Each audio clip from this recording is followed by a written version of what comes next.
দীঘার জগন্নাথ মন্দিরের প্রসাদ এবার কোচবিহারের দুয়ারে। ওয়ার্ডে ওয়ার্ডে খুশির হাওয়া, অংশ নিলেন মা বোনেরা। কিছুদিন আগে উদ্বোধন হয়েছে দীঘার জগন্নাথ মন্দির, আর এবার সেই মন্দিরের পবিত্র প্রসাদ পৌঁছে যাচ্ছে সরাসরি মানুষের ঘরে।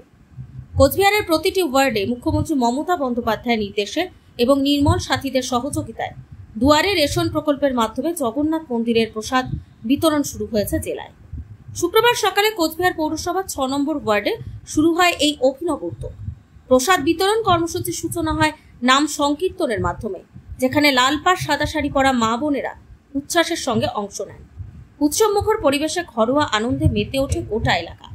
প্রসাদের প্যাকেটে ছিল একটি প্যারা, একটি মিষ্টান্ন, দীঘার জগন্নাথ মন্দিরের ছবি। স্থানীয় বাসিন্দারা জানান, ঘরে বসে দীঘার জগন্নাথ মন্দিরের প্রসাদ পাবো কখনো ভাবিনি। এই অভূতপূর্ব অভিজ্ঞতা আমাদের আবেগে ভাসিয়েছে।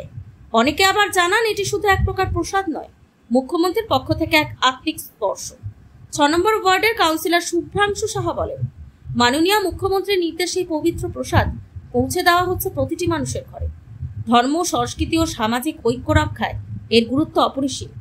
সকলের অংশগ্রহণ আমাদের উৎসাহিত করেছে। এই উদ্যোগকে কেন্দ্র করে শুধু এক সামাজিক কর্মসূচি নয়, এক ধর্ম সংস্কৃতি সম্মিলনের মহোৎসবে পরিণত হয়েছে কোচবিহারের পাড়া মহল্লা।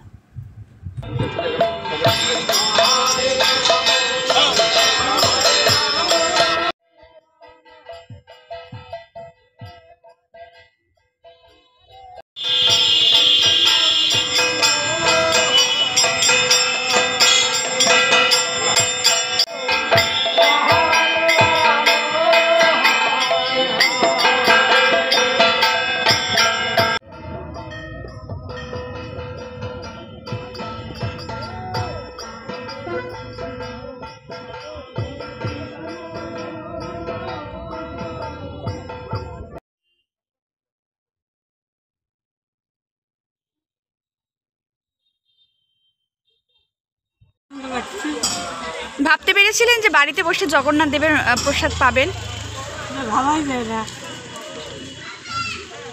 আপনার নাম? আমার নাম হাসিরানী বণিক।